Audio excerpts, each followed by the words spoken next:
Assalamualaikum warahmatullahi wabarakatuh. Perkenalkan nama saya Nurdian Kazim dengan NIK S1S12206. Tujuan saya membuat video ini adalah untuk meneliti tugas mata kuliah data mining, yaitu di sini saya akan menjelaskan tentang proyek saya yang berjudul Analisis Sentimen Ulasan Pengguna di Platform E-commerce menggunakan metode NetBias. Perilaku masyarakat telah berubah secara signifikan sebagai akibat dari meningkatnya pengguna internet dari perkembangan teknologi digital, khususnya di bidang ekonomi. Saat ini salah satu media utama untuk belanja online adalah platform dan pasar e-commerce. Dan sekitar 21 juta orang terlibat dalam transaksi e-commerce. Indonesia mengalami peningkatan transaksi pembelian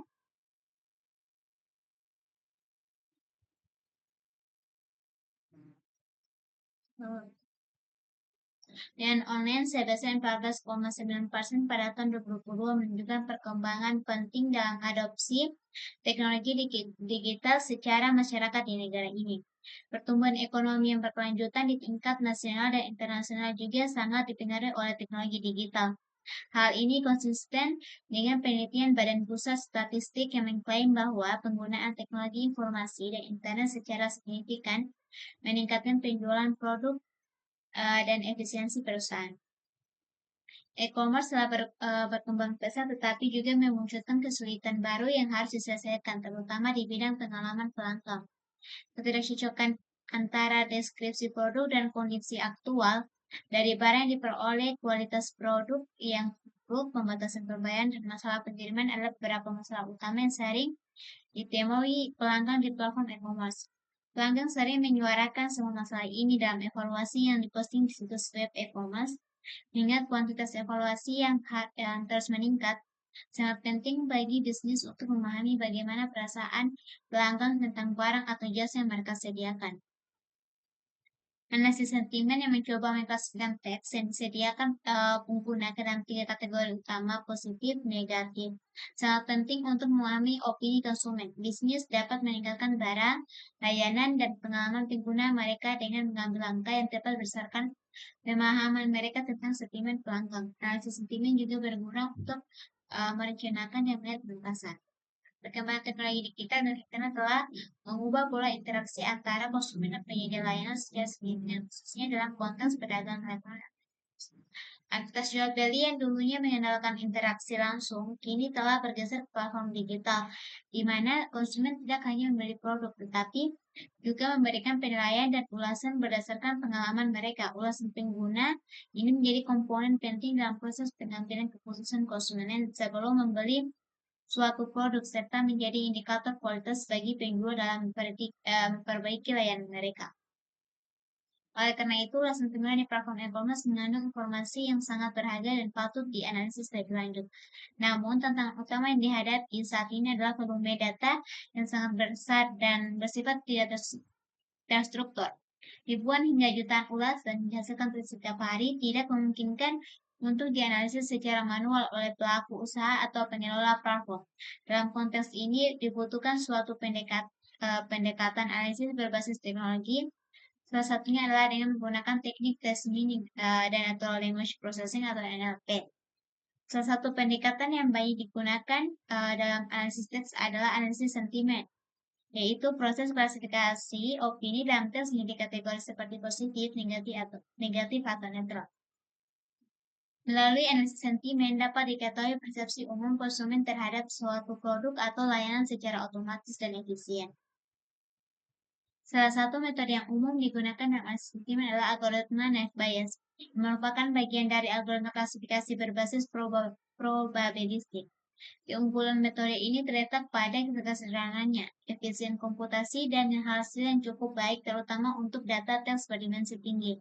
Meskipun algoritma ini mengasumsikan bahwa fitur-fitur atau kata-kata bersifat independen, dalam praktiknya asumsi ini seringkali tidak terlalu mengaruhi performa karena fitur dalam data teks sangat tersebar dan terpisah satu sama lain. Metode juga cocok digunakan pada dataset yang relatif besar dan kompleks seperti data ulasan pengguna di platform e-commerce. Penelitian sebelumnya telah membuktikan efektivitas argumen ini. Studi menunjukkan bahwa NetBias mampu mengklasifikasikan ulasan produk kosmetik dengan akurasi mencapai 80%. Nah, penelitian lainnya, dia membandingkan berbagai algoritma seperti Nation Trick, Canary Snakeboard, dan Net Bayes dalam klasifikasi sentimen ulasan pengguna dan menyimpulkan bahwa Net Bayes memberikan performa yang konsisten dengan waktu pelatihan yang relatif singkat. Temuan-temuan ini memperkuat argumen bahwa Net Bayes merupakan metode yang relevan dan layak diterapkan untuk analisis sentimen dalam domain e-commerce. Berdasarkan latar belakang tersebut, penelitian ini bertujuan untuk menerapkan metode net bias dalam menganalisis sentimen ulasan pengguna di platform e-commerce. Penelitian ini tidak hanya berfokus pada pencapaian akurasi tinggi, tetapi juga menyoroti kata-kata kunci yang mendominasi masing-masing sentimen melalui visualisasi seperti workflow. Diharapkan hasil dari penelitian ini dapat memberikan kontribusi praktis bagi pelaku industri e-commerce dalam memahami persepsi pengguna secara otomatis, serta kontribusi akademik dalam pengembangan dan penerapan metode NLP dalam bahasa Indonesia. Nah, metode penelitian. Sebenarnya ada untuk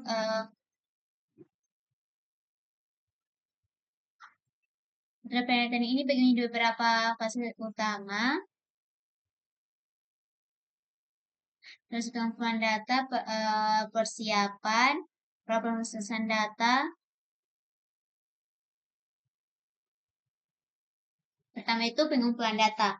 Nah, penelitian ini dimulai dengan proses pengumpulan data melalui teknik bootstrapping dari platform e-commerce Shopee.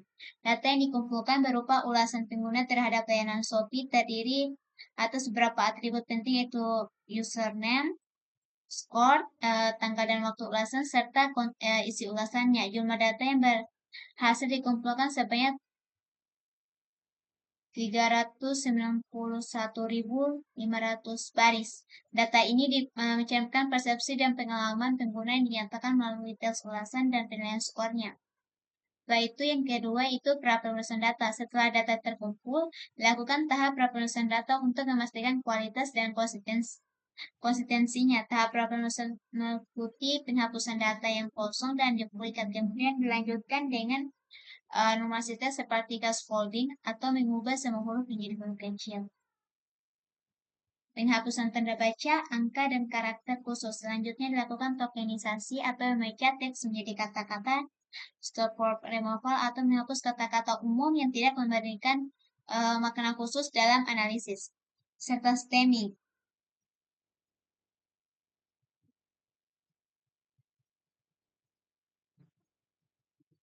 Serta stemming atau mengembalikan kata ke bentuk dasarnya menggunakan pustaka sastrawi. Yaitu yang ketiga itu pemberian label sentimen. Label sentimen ditentukan berdasarkan skor ulasan yang diberikan pengguna. Skor ulasan dikonversi menjadi 3 kategori sentimen, yaitu positif jika skor lebih atau sama dengan 4, netral jika skor sama dengan 3, dan negatif jika skor lebih atau sama dengan 2. Metode pelabelan ini digunakan untuk mempermudah proses klasifikasi otomatis berdasarkan data numerik yang tersedia. Yaitu yang keempat yaitu pembagian data. Sebelum data digunakan dalam pemodelan, dilakukan proses ekstraksi fitur menggunakan metode TF-IDF atau Term Frequency Inverse Document Frequency. Untuk mengubah teks menjadi vektor numerik setelah fitur diekstraksi, dataset kemudian dibagi menjadi 2 bagian, yaitu data latih sebesar 80% dari data uji sebesar 20%. Dan yang kelima itu pemodelan dan klasifikasi. Algoritma yang digunakan untuk klasifikasi adalah net bias. Algoritma ini dipilih karena terbukti efektif dan efisien dalam menangani data teks. Modal dilatih menggunakan data latih dan hasil diekstraksi fitur TF-IDF. Lalu dievaluasi menggunakan data uji untuk menilai akurasi dan efektivitas dalam mengklasifikasikan sentimen ulasan pengguna terhadap layanan e-commerce Shopee. Yaitu yang terakhir, yaitu evaluasi model. Setelah proses pelatihan model selesai, langkah selanjutnya itu kita ada metode penelitian adalah melakukan evaluasi terhadap performa model klasifikasi sentimen. Evaluasi dilakukan dengan cara membandingkan hasil prediksi model terhadap label aktual pada data uji atau testing.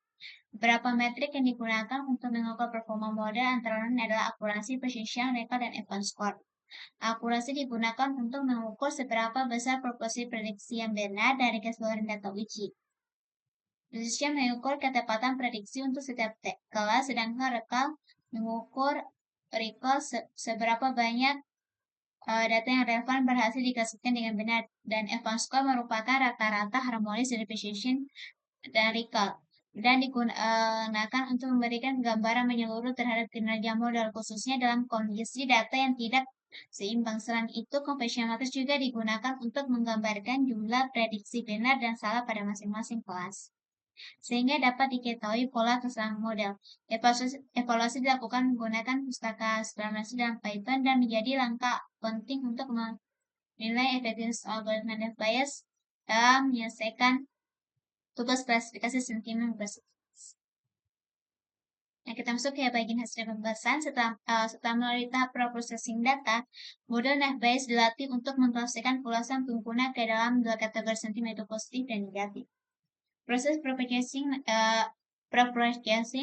mencakup ke pembersihan dari kata khusus, konversi huruf kapital ke huruf kecil, penghapusan stop word, serta stemming untuk mereduksi kata ke bentuk dasarnya. Langkah ini dilakukan untuk memastikan bahwa data yang diberikan kepada model bersih dan mempresentasikan fitur-fitur penting dari isi ulasan. Selanjutnya, data teks dikonversi ke dalam bentuk vektor numerik menggunakan metode TF-IDF yang memungkinkan model memetakan pentingnya suatu kata dalam konteks dokumen tertentu. Data kemudian dibagi menjadi dua bagian, yaitu data latih sebesar 80% data uji sebesar 20. Kemudian net bias dilatih pada data latih dan performanya dievaluasi menggunakan bank uji.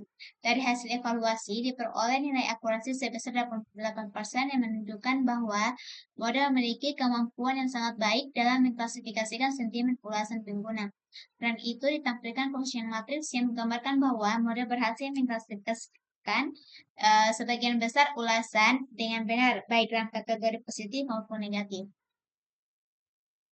Nilai precision, recall, dan advanced score untuk kedua kelas pun cukup seimbang sebagaimana daripada tabel 1, yaitu klasifikasi report model net bias-nya. Di sini dapat kita lihat precision-nya itu bagian negatifnya yang benar 0,69. Dari semua prediksi yang diklasifikasikan sebagai negatif, hanya 69% yang benar-benar negatif, sedangkan positif yaitu 0,93 dari semua prediksi yang diklasifikasikan sebagai positif, 93% benar. Artinya, model sangat akurat saat memprediksi sentimen positif, tapi kurang akurat untuk sentimen negatif karena masih banyak kesalahan klasifikasi. Sedangkan bagian recall yang negatif, dari semua data yang seharusnya negatif, 81% berhasil diklasifikasikan dengan benar. Positifnya itu dari semua data yang seharusnya positif, 94% berhasil terklasifikasi dengan benar. Artinya, model cukup baik dalam mengenali data negatif dan sangat baik dalam mengenali data positif. Bagian advanced score, gabungan dari precision dan recall, advanced score memberikan gambaran menyeluruh tentang keseimbangan kinerja model. Nilai negatif sebesar 74% dan positif sebesar 94%. Dia menunjukkan bahwa performa model jauh lebih kuat dan menangani data positif. Nah, bagian akurasi 88% dari seluruh data berhasil dikasihkan dengan benar yang menunjukkan kinerja model secara keseluruhan sangat baik. Nah, bagian akurasi makro atau makro average itu rata-rata dari precision,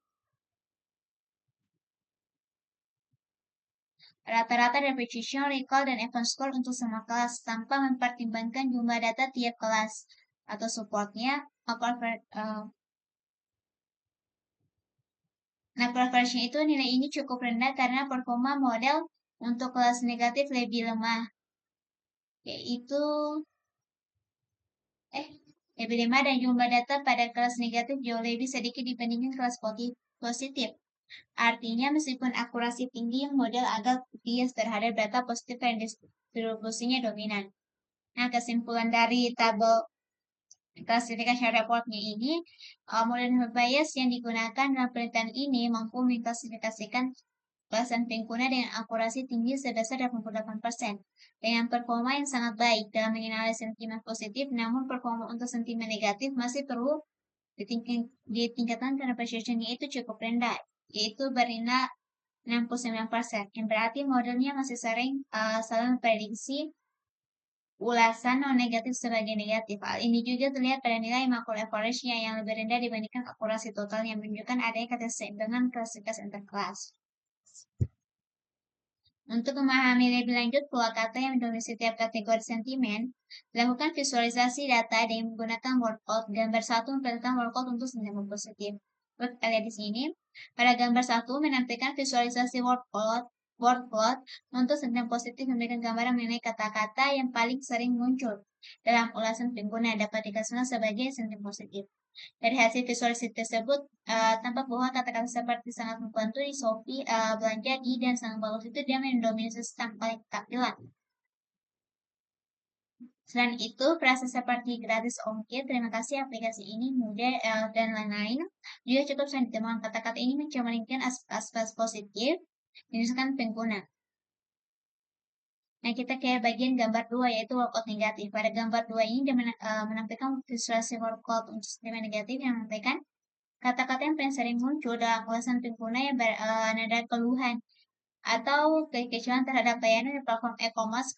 Kata yang paling dominan adalah tidak bisa, nggak bisa, dan lagi. Yang menunjukkan bahwa sebagian besar keluhan berasal dari pengguna yang mengalami kendala dalam mengakses fitur atau menyelesaikan proses transaksi. Kata-kata ini muncul dengan ukuran yang besar, mencerminkan frekuensi tinggi dalam data ulasan negatif. Selain itu, kata-kata seperti juga, itu, aja, tapi, dan kenapa sering muncul dan memperkuat nuansa ketidakpuasaan. Frasa-frasa tersebut mengindikasikan adanya keluhan lanjutan atau penekanan terhadap ketidaksesuaian antara ekspektasi dan kenyataan. Banyak pula kata yang mencerminkan permasalahan teknis atau pengalaman buruk seperti tidak ada, terus, udah, kena, dan pihak Shopee. Ini menunjukkan bahwa ulasan negatif didominasi oleh frustasi pengguna terhadap layanan pelanggan, proses pengembalian, pengembalian lambat, atau masalah teknis aplikasi. Secara keseluruhan, hasil penelitian ini membuktikan bahwa algoritma bias sangat efektif dalam analisis sentimen pada ulasan pengguna platform e-commerce. Kita lanjut ke bagian kesimpulan. Berdasarkan hasil penelitian yang telah dilakukan, dapat disimpulkan bahwa algoritma bias memiliki performa yang baik dalam mengklasifikasikan sentimen ulasan pengguna pada platform e-commerce Shopee. Dengan akurasi sebesar 88% dan nilai F1 score yang tinggi khususnya pada kategori sentimen positif, model ini terbukti efektif dalam menilai pola kata yang menunjukkan opini pengguna. Visualisasi word cloud turut memperkuat temuan bahwa ulasan positif didominasi oleh kata-kata seperti sangat membantu dan berfilosofi. Seperti ulasan negatif menunjukkan kata seperti tiris dan gelisah. Model ini sangat bermanfaat untuk pelaku bisnis dalam memahami persepsi pelanggan secara otomatis, serta dapat digunakan untuk meningkatkan kualitas layanan berdasarkan masukan pelanggan. Meskipun demikian, masih terdapat kelemahan dalam mengenali sentimen netral dan menangani konteks kalimat yang kompleks atau alami. Oleh karena itu, pengembangan lebih lanjut dapat diarahkan pada penggunaan metode berbasis pembelajaran mendalam seperti LSTM atau PLAT. Tetap memperkaya fitur analisis dengan pendekatan word embedding untuk meningkatkan pemahaman konteks dan akurasi klasifikasi. Nah, selanjutnya kita akan ke bagian source kodenya di sini.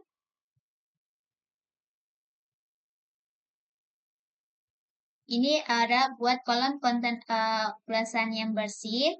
Setelah itu kita akan buat kolom laba dari skor. Nah, ini linknya itu positif. Nah, di sini itu kita melatih model, dan di sini adalah akurasinya sebesar 80% dan atau